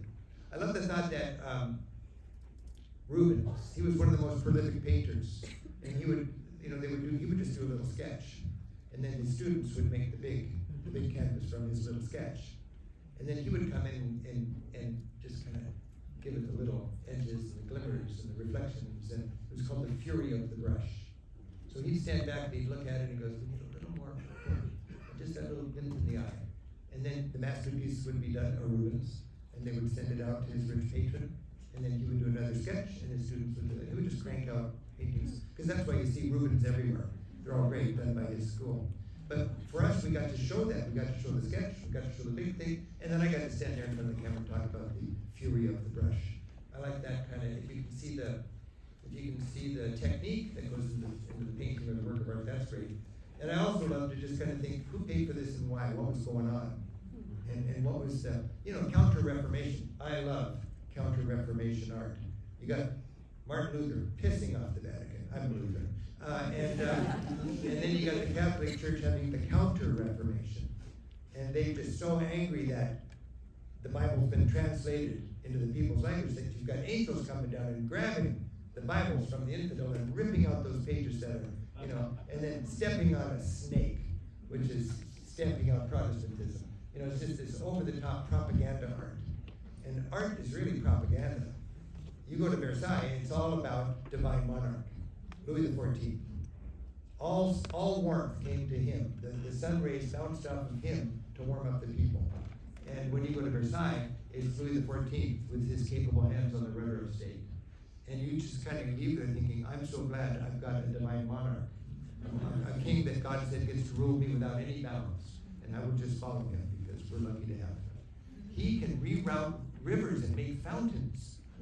He can grow oranges in Paris. They were on carts with wheels, so they'd move them inside when it was cold and move them outside when it was sunny. But Louis could control nature. And you see that in the art. So to understand why were they doing this art? And you can even do it in 20th century with political propaganda through art. So that's really fun, and as a teacher, it's nice to be able to get that across. Our next clip's Why We Travel, and I was going to ask you what still inspires you, but obviously, being face to face with art like this, 3 in a room, is it? But what keeps you so excited to keep traveling? It's interesting to me that it never gets old. I mean, my beat is Europe. I decided a long time ago I'm just going to do Europe because for me that's the waiting pool of world exploration. I want a big market and I know Europe well. So I can do a good job in Europe, even though I'd rather go other places. And I'm impressed by how I've been going back there for every year since I was a kid. And I'm still unfolding whole new ways to enjoy Europe. I mentioned in passing, the gourmet barge tour in Burgundy, these venerable long distance hikes in the Alps that I never even considered that, but it's a thing. There's all sorts of venerable trails. I mean, you've got pilgrimage trails, but also just nature lover trails. And, we can hike around Mount Blanc. It's 100 miles in 10 days. Every day you sleep at 5,000 feet in a mountain lodge. You hike up to 8,000 feet for lunch into the next valley and stay in another nice hotel and great dinner. And then up and down and up and down. 10 times you're back in Chamonix where you started.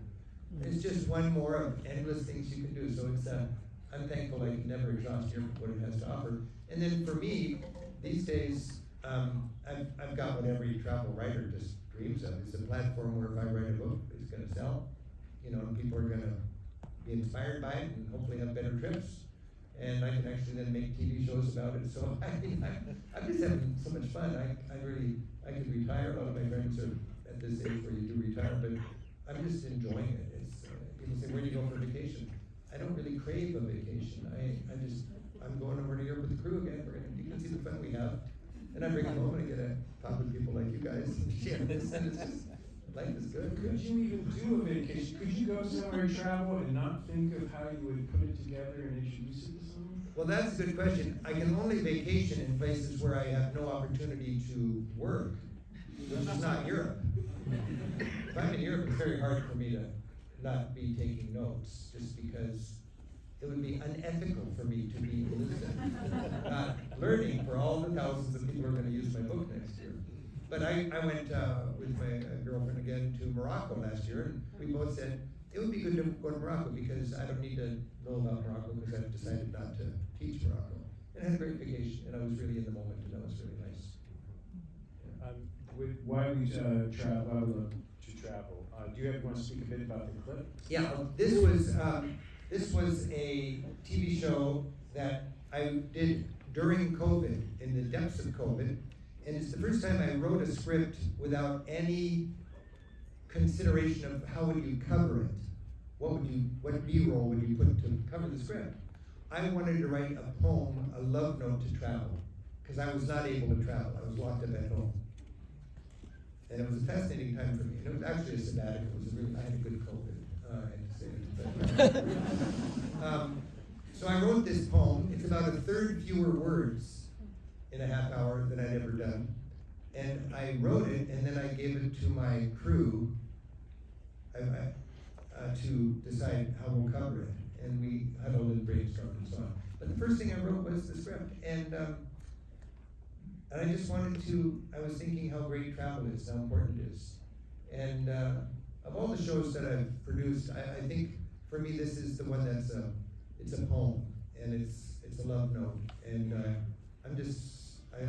I so enjoyed writing the script of it, and then seeing what my crew could do.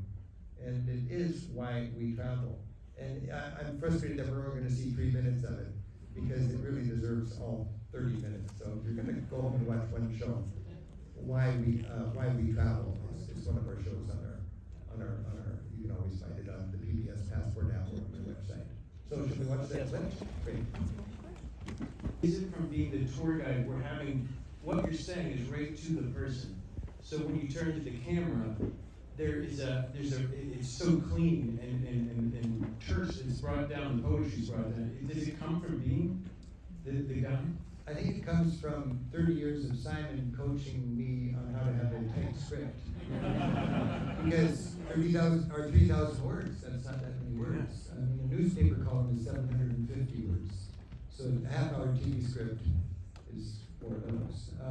And Simon he's trained me, I think, to speak. And also, I've spent a third of my adult life speaking to people who speak English as a second language. So I have and my mom was Canadian, so I have a little bit of a Canadian accent, I've been told, and I have this weird accent where I'm enunciating every letter, knowing you would wish it was written down, hoping to see every letter as it comes out of my mouth. No contractions. No, just internationally understood words. And if my car is broken, I say, auto kaput. So it's a strange kind of communicating style that I have, but I really like economy of words. I do not like the word very. Choose a better word than very this, so you don't have to say very. I don't like all caps. I don't like underlining in bold. I just like to I have a great respect for the words, and I strive to do that. And over time, especially when you're in the recording booth and working on scripts and giving talks and being on a tour bus talking to people and talking to people who don't speak English fluently, it all helps. Because there's poetry, but conversational at the same time. It still has to be, you don't get too lectury. Yeah, well, you don't want to be too lectury and you don't want to be too highfalutin, poetic. I don't know, it's interesting. I've got a book at home that is 30 years of little notes while I'm smoking marijuana. And it seems silly, but you never can write good when you're high. But you gain an ability to see things and communicate things in a little bit off the wall way, which I think is refreshing. And I would love to take just kind of like, oh, he said it that way. And that's kind of cool. Yeah. So. Do you have any thoughts before we open up for a couple questions? Or should I just... No, this has been great fun. For me, I hope that you enjoyed it. Yeah, it's great fun. The question is, she's noticed in the last 10 or 15 years, a lot of Americans have retired and become expats in Europe. And do I feel like I've contributed to that? I've never thought about that. I don't think I've contributed to that necessarily, except that I've helped them enjoy Europe and find a place they fall in love with and they want to spend their retirement years there. That makes a lot of sense. A lot of Americans are finding that there is a kind of a sort of a love of life in Europe that is easier to find in Europe than it is in the United States. And it's a personal thing. But a lot of people I was actually with a friend in Morocco about a year ago, and he had kids. And I always thought, this is cool. He fell in love with a Moroccan woman, and they're raising their kids in Morocco. But I thought maybe he would want to come back to the United States to raise the kids and then go back to Morocco. But it was the opposite. He said, I'd like to go back to the United States sometimes, but I would never do it with our kids. They really wanted their kids to have that less American kind of lifestyle and values and work ethic. My parents taught me very well, it's not a choice, it is the work ethic. And when you go to Europe, it's not the work ethic. There's different work ethics, and you get to choose that. And one of the big sources of culture shock for a lot of people is just the lack of a work ethic in some countries. It's frustrating, you know. Come on, you guys get this done. I'm waiting in line here. And how come that's not more efficient? But it didn't occur to them to make it more efficient. They're having a good time. So that appeals to some people, and it makes it nice for retirement, I think. So I'm a little bit envious. On the other hand, I love living where I live. I mean, I can look out my window and still see my junior high school. I haven't gone very far. But it's nice to have a base like that, so I can go and then be thankful to come back home again. That used to be Warsaw Pact, or part of the Soviet Union, with the current events and so on. Well, it was inconceivable that NATO was as fragile as it is. I didn't know the United States just pulling out of NATO was a serious option. I didn't know a lot of things were a serious option, but Trump is kind of like, it's just occurred to me, lately, I don't play many cards, but I love hearts, because there's that excitement when you shoot the moon. And all of a sudden your friends realize, he's actually doing it. And I don't think there's anything we can do to stop him. He got the jump on us, and he's gonna pull it off. And it's getting to the point where Trump he wants to shoot the moon. And I think maybe we're gonna raise our voices in unison and stop him, but I think we're just all a little bit stunned and we don't know what's happening, and every day that goes by it's gonna be tougher to stop him from shooting the moon. What does that mean for new democracies? Latvia, Lithuania, Estonia, Poland, imagine Georgia or Ukraine. God, it's heartbreaking.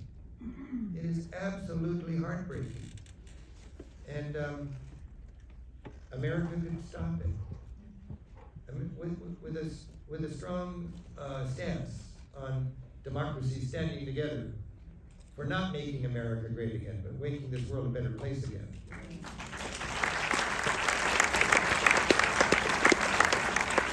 That, ironically, would make America greater than ever.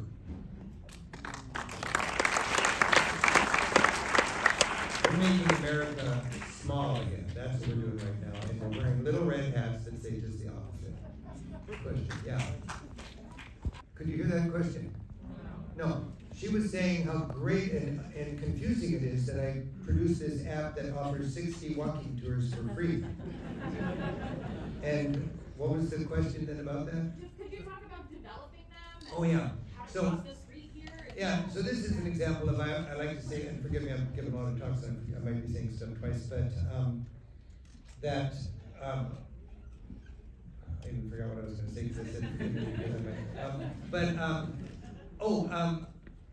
I'm trying to, I've got the same mission now that I had when I was a kid, writing my first book, but I've got 100 really mission-driven, passionate colleagues that work with me, and we've got technology beyond our wildest dreams to amplify our teaching. And my publicity stunt is information that people go, how can you produce that and give it away for free? Like right now you're talking about it. That book, there used to be a book called Mona Winks, Self-Guided Walks to Europe's 20 Most Exhausting and Frightening Cultural Obligations. And it was an old school book. I mean, it's a big fat book, and it had 20 different walking tours for every great museum in Europe. And it faded away because it was just too cumbersome. But Mona Winks lives on in my Rick Steves Audio Europe app. This is an absolutely free app, and tens of thousands of people are using it. And I just love doing this. I'm not generating anything new. I'm just taking the guided walks in my books, and I'm recording them and designing it so you can get the app, stick me in your ear, and I will walk with you and tell you what you're looking at. And they work well, don't they? Mm-hmm. Yeah. You know, people go, it's incredible. You say take 5 steps, turn around, bend over like a drum major, and you'll see something really cool. And they go 1, 2, 3, 4, 5, turn over here. Whoa, I would have never seen that. And I do those, and they're right on. And I produce it, and it's really expensive to produce. It takes a lot of time, and I give it away absolutely free. So you better take one of my tours.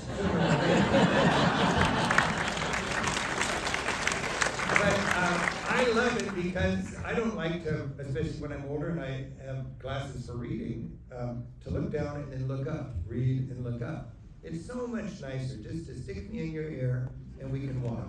You can put it on fast or you can put it on regular. And it's a delightful 75-minute introduction to Salzburg. You know, I mean, anywhere you go, you've got one of these things. And the cemetery, did you go to the Père Lachaise in Paris? Yeah. Isn't that a cool tour? Yes. And you go to Jim Morrison's grave and Frederick Chopin and Edith Piaf, and I get to take these tours with local guides, design it for the attention span and the understanding of my travelers, and produce that app. And it's just a lot of fun. Plus, it's got a select group, bunch of interviews from my NPR TV radio show, designed in country-specific playlists. So if you go into England, you got all the best interviews I've done about England there, and it gives you 20 hours of interesting radio content on England. So when you're driving around England, you can be listening to that as you got downtime, or your spouse has got to bed early and you're just wired and you want to listen to something before you can listen to it. So that's just fun for me to offer that, and I'm so glad that you let me advertise it right here. In times, it's dangerous to fly today as it was a month ago, and I have no fear at all. 30,000 planes take off and land safely every day in the United States. We go years without a fatal accident in the airline industry. And, you know, so I'm not nervous when I've been on 8 planes in the last 8 days. And I haven't thought really about that. I've thought about how Trump is screwing up our country. And I've thought about a lot of things that are just tragic because we're losing all that institutional history. And I just thought, and I've been thinking about how right-wing think tanks, I just thought they sat around drinking tea, but they were really doing good work for them. You know, because they frame things. You know, the deep state. Oh, what an evil thing, the deep state. Let's get rid of the deep state.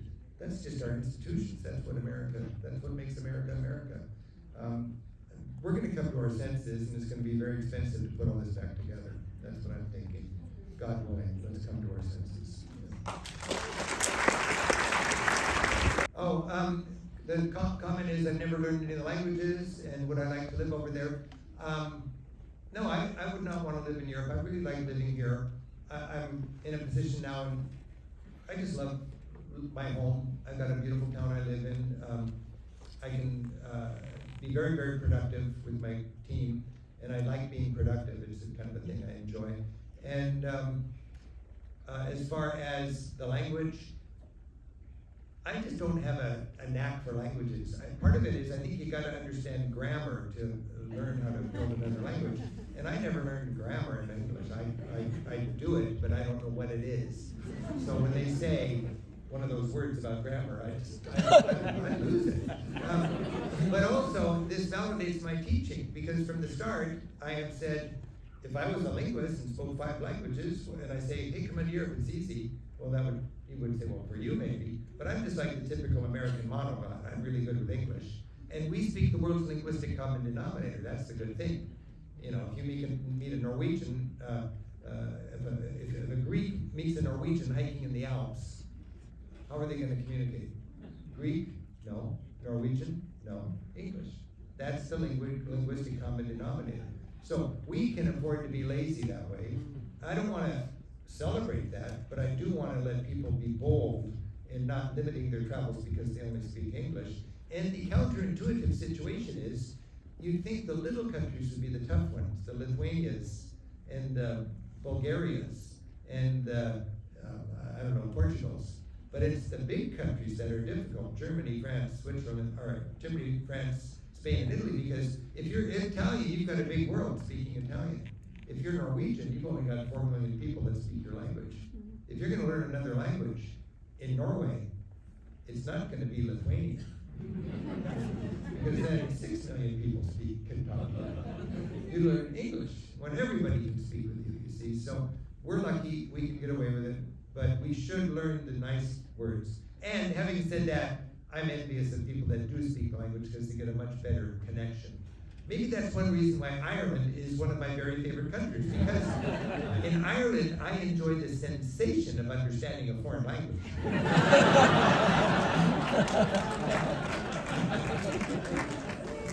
have time for a couple. Anything I wanted that I've yet to do that I would like to do in the future. There's a lot of little half-cooked things that we're working on, and I'll get to them sooner or later. But one thing I really want to do, and it's been bugging me, I haven't had the bandwidth to do it yet, is I've got this dream of doing a European issues tour, like the reality tours that I was talking about in Central America during the Sandinista times. I'm cooking up this idea where we would, and I've been on junkets with mayors and port commissioners and so on that go to Stockholm or go to Beijing or Shanghai. I went to Shanghai and Stockholm to be wined and dined by their counterparts there, and I see how much they learn.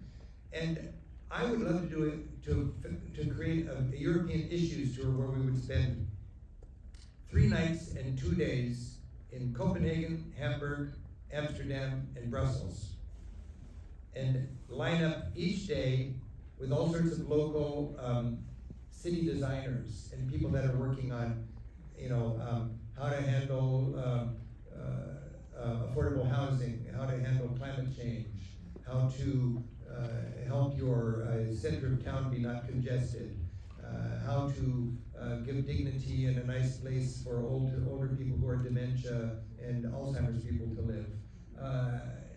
What about healthcare? All sorts of issues that Europe is dealing with and we're dealing with. And I'm a big fan of realizing we've all got the same challenges. Drug policy. We have legislated morality. That's our guiding light. Legislating morality.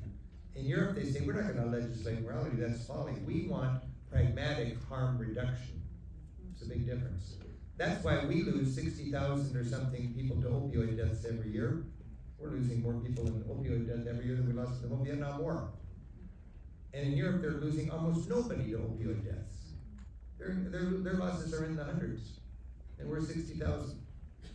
We lose, depending on your major, 10, 20, 30,000 people a year to handgun homicides or deaths. Germany loses 65 people. Norway loses 15 people. We lose 20,000 on guns. We can go to Europe and learn from them. There are so many issues that we're all struggling with, and Europe can teach us once in a while. So I'd like to put that tour together. I think it'd be a great tour, and I'll do it sooner or later, God willing. We have time for another question. That's a very good point. If you didn't hear it, what about the ethics of going to a country and contributing to their economy when they're doing terrible stuff? I've never thought that's a good approach. I've never thought me going to a country is anything but a positive. I don't want to spend my money in a way that will make things worse. I'll try to make my money help go right directly to people. But far more important than my money is them getting to know me and me getting to know them. I find some of my my most impactful, treasured travel moments have been when I've gone where my government says I should not go. If my government says I can't go somewhere, I don't want to go there. That even includes High, because High is a place.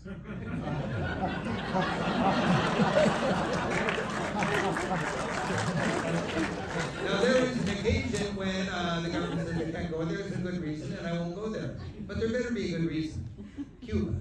Why can't we go to Cuba? It's the #1 Caribbean resort for Canadians and Germans, and Americans think we're not supposed to go there. Well, that's baloney. It's one of the Lonely Planet's best-selling books, and I've never met anybody who went to Cuba that didn't have a great time and wasn't charmed by the Cuban people. Our government just doesn't want us to make friends in Cuba.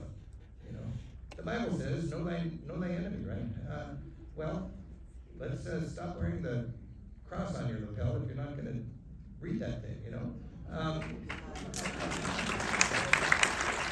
Know your enemy. Every time we go to Palestine, every time we go to Iran, every time we go to Nicaragua or go to Cuba, those are 4 places I've gone to that are probably the most impressive, exciting, valuable experiences I've ever had. Every time you go there, you're getting to know the enemy, and it makes it tougher for our propaganda to demonize them, and when you go home, it makes it tougher for their propaganda to demonize us. That's a powerful thing to do. Travel can be a vital force for peace in so many ways. And